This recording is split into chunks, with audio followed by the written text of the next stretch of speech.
start. In conclusion, I would like to say a word in regard to employment with which I have been dealing so far. According to the figures supplied, the number of displaced persons from Bangladesh employed through employment exchanges is only 37,000. This is very meager compared with their total number, which comes to 32 lakhs. According to the official figures, this is with regard to Bangladesh refugees.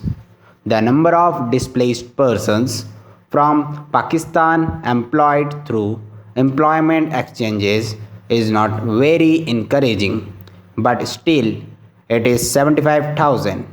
I would urge upon the Honorable Minister to take this into consideration and see that something is done to find employment for these people.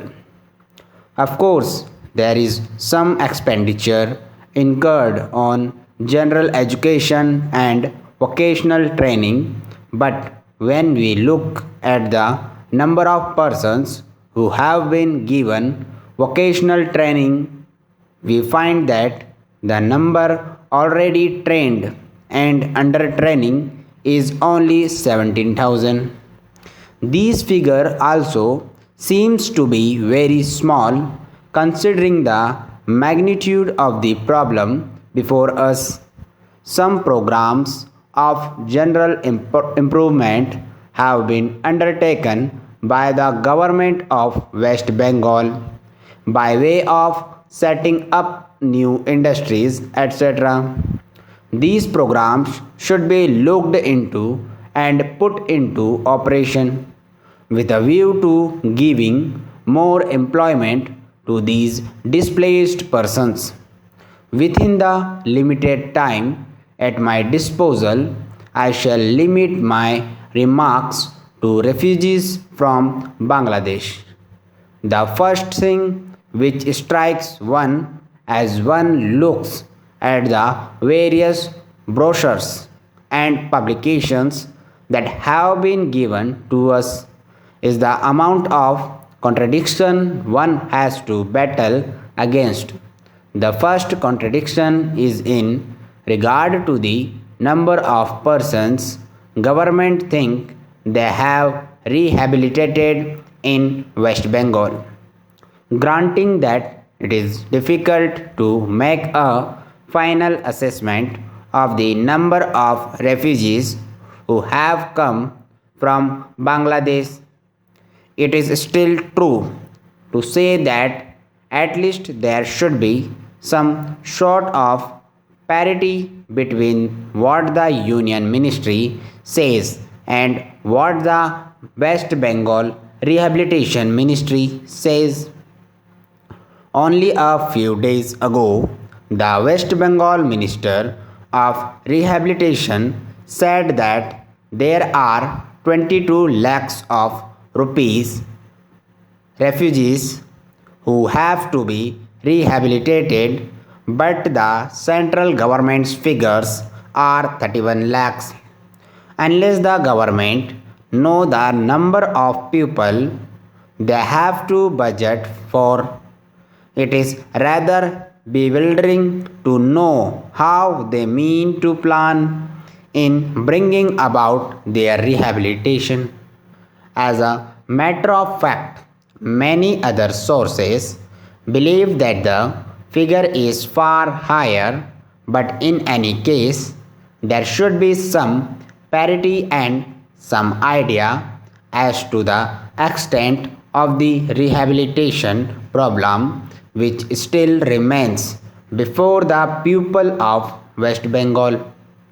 The other contradiction in this, on the one hand, Srimati Renuka Ray says that in the near future they will be making a successful completion of the work of economic rehabilitation of refugees in that state. But only last year, Sri A.P. Jain said that As yet the problem of the displaced persons from Bangladesh was a matter which was giving some concern. I really do not understand why, in spite of Sri A.P. Jain recognizing that the problem is still quite serious, Srimati Renuka Ray should have made such a statement, yet, when we heard the Honorable Finance Minister, we find that there has been a big shortfall in rehabilitation budget. I think that if the fact finding committee's report had been published, the assessment that we have rehabilitated about 50% of the people of Bangladesh who came over as displaced persons would have become quite clear in regard to its incorrectness. As a matter of fact, when we went round the camps and colonies in West Bengal, we found that as yet not more than 15% of the people have been rehabilitated in the sense that they are able to eke out their subsistence on the poorest levels. It is not more than 15%, and I think this is something that we have to take very seriously and put our minds to and apply all the resources that we have to find out how we will be able to tackle this problem of rehabilitation. Now, coming to the question of relief, I feel that until we are able to give really proper rehabilitation, we cannot withdraw relief.